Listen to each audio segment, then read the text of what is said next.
These aren't gimmicks. They're tools. Tools that keep your jurors' brains guessing what's going to happen next.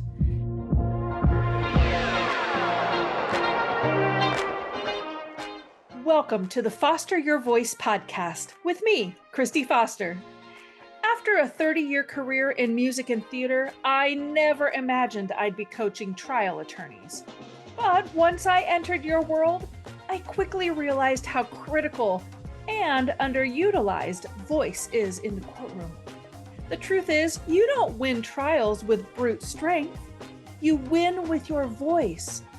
I'll give you tools to unlock your voice so you can communicate not just with purpose, but on purpose. If you want quick action tips to help you stay calm and in control, keep jurors engaged, and inspire your listeners to action, all through the power of your voice, you're in the right place.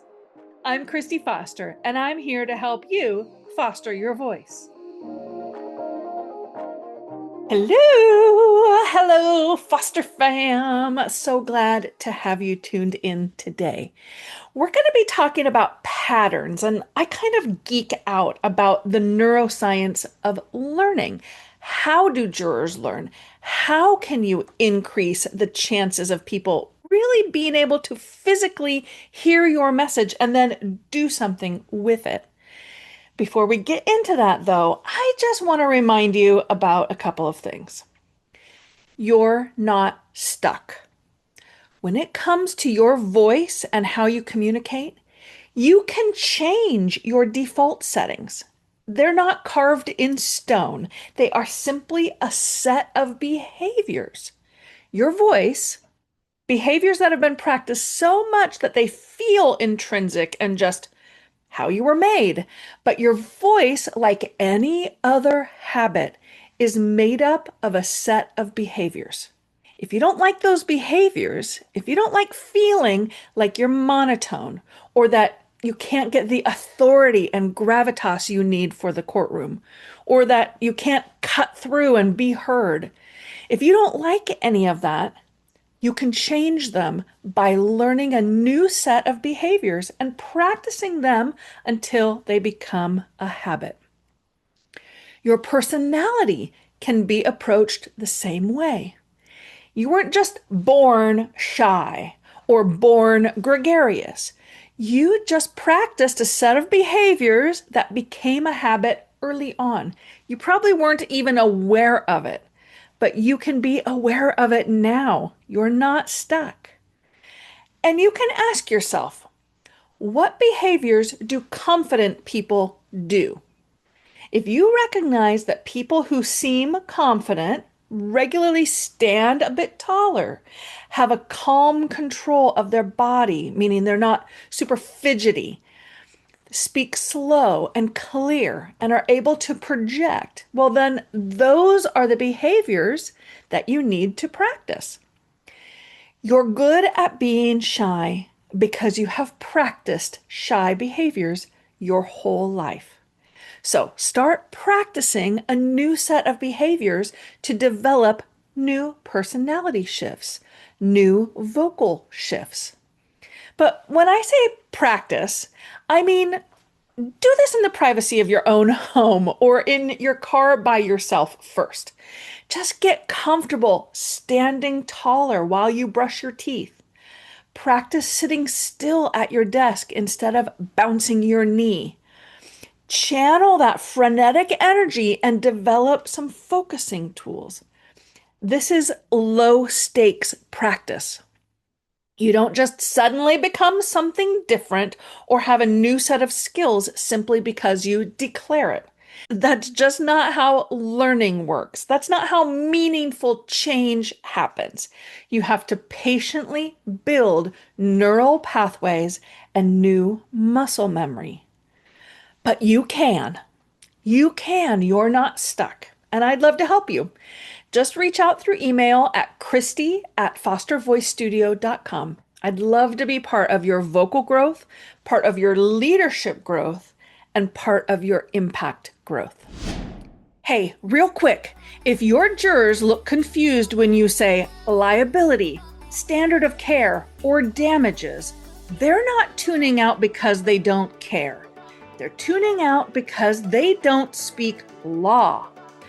I've put together a free guide called Top 20 Legal Terms to Avoid and What to Say Instead. It'll help you simplify your language without losing credibility, so your message actually lands. Download it now at fostervoicestudio.com/top20 or click the link in the show notes. All right, back to the episode. Today we're talking about something that will change the way you think about your delivery in court. No, we're not talking about your evidence or your story structure. We're talking about how you use your voice in a way that keeps jurors engaged. Here's the takeaway. Yeah, I'm going to give it to you at the start of things. The brain loves patterns, but it needs novelty. Okay, so now let me explain. The brain has one primary job: to keep you alive. And part of how it does that is by conserving energy whenever possible. Your brain doesn't want to burn extra calories on critical thinking if it doesn't have to. That's why it's so efficient at recognizing and locking into patterns. Patterns are shortcuts. When your brain recognizes a predictable pattern, it thinks, great, I don't need to pay attention anymore. I already know what's coming. This is why we zone out during repetitive meetings, predictable speeches, or monotone delivery. The brain slips into energy saving mode and just checks out. Now, this is fine if you're listening to a bedtime story or a podcast to relax. But in the courtroom, it's disaster. Because when jurors' brains check out, they stop tracking your client's story. They miss key details. They fail to connect emotionally, and without meaning to, they mentally go offline, and you lose ground trying to hold wrongdoers accountable and making wrongs right. That's the cost of your predictability. When your delivery is predictable, jurors can just fill in the gaps based on what they think you're going to sound like. They fill in the information gaps. Their brains predict the pattern, and they don't have to work as hard to stay with you. And the moment they can predict you, they can ignore you. So, how do patterns sneak into your delivery? Well, they're usually found in a vocal tone that never shifts, always even, always steady. A cadence that runs at the same tempo, never changing up your pacing. Pitch that stays in a narrow range, everything kind of locks into one space. Melody that never rises or falls. And a volume that just stays flat, everything's just the same volume. So that's where novelty comes in. The human brain may prefer patterns for efficiency, but it lights up when something unexpected happens. Neuroscience tells us that surprise triggers a release of dopamine, a neurotransmitter linked to attention, curiosity, and memory. And that's exactly what you want in the courtroom.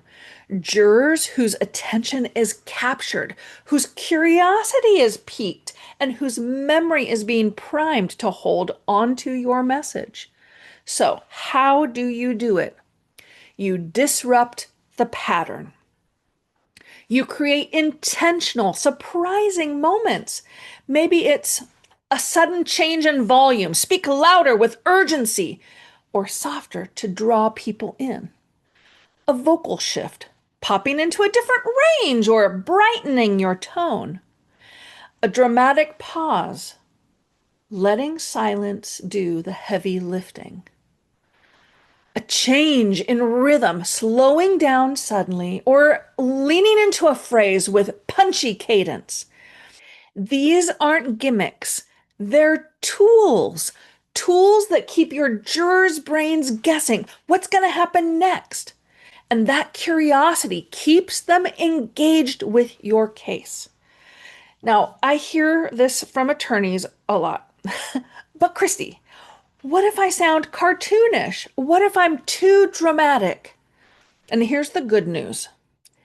You won't. You aren't. I promise. You're not wired that way. Your professional filter, your awareness of context, and honestly, your own nervous system won't let you go over the top. In fact, most of the time, attorneys err on the side of being too flat, too predictable, too restrained. You can afford to sprinkle in some more novelty than you think. Your self preservation will back you off naturally, at least for quite a while you're learning and while you're testing things. And by the time you're maybe in real danger of going overboard, you will have already developed the skills and you'll know where the boundaries are. And remember, this isn't about becoming theatrical. It's about being strategic. You're not trying to perform. You're trying to refresh attention, reset the energy in the room, and make your key points stick. So here are a few ways to start experimenting with this. Save novelty for key moments. Don't change everything all the time. That would be chaos. Instead, identify 2 or 3 most important points you want jurors to remember, and then use vocal surprise to mark those moments. Use volume shifts intentionally. Try raising your volume to underline urgency or lowering it to create intimacy. A sudden whisper can be more arresting than a shout. Can you hear? I'm demonstrating these things. Experiment with pauses. I've had several episodes about pausing and silence. Silence is one of the most effective novelty tools you have. After you land a powerful phrase, just stop. Let jurors sit in it. They'll lean forward, waiting for what comes next. Play with melody. If your speech usually runs flat, try adding shape to your phrase. Be more tuneful. Emphasize certain words. Lift your tone at the end of a rhetorical question and drop it for finality. Practice all of this in low stakes settings. You've heard me say this many times. Skills are best built outside of trial. Try a volume shift when you're telling a story to a friend, or add a pause in a team meeting. Your nervous system learns comfort through repetition. Now, here's the bigger picture. Novelty isn't about entertaining jurors. It's about generosity. When you disrupt patterns, you give their brains a chance to re-engage. You help them stay awake, alert, and connected. You make it easier for them to learn, to process, and to remember. And at the end of the day, that's what you want. Jurors who not only heard your words, but who can repeat them back in deliberations. Because if they can't repeat it, they can't use it. So again, here's your takeaway. The brain loves patterns, but it needs novelty. Patterns make jurors' brains comfortable, but novelty makes them remember. Don't let your delivery become a lullaby. Use surprise through pitch, pace, melody, volume, and tone to keep your message alive in the room. Your jurors can't afford to check out, and your client can't afford for them to either. Now, if this episode resonated, I'd love it if you would share it with a colleague or leave a quick review. It really does help other trial attorneys find the show and rethink how they use their voice in court. Until next time. keep fostering your voice. Thanks for pulling up a seat with me today and for being part of the Foster fam. Make sure you're subscribed to the podcast so you don't miss a single episode. And while you're at it, go ahead and leave a review or a comment so I can give you a shout out on a future episode.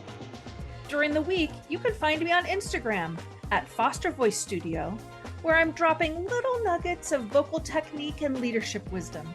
You can also join my mailing list by visiting fostervoicestudio.com or by clicking the link in the show notes. I'll send a weekly vocal tip every Tuesday directly to your inbox. Until then, keep fostering your voice.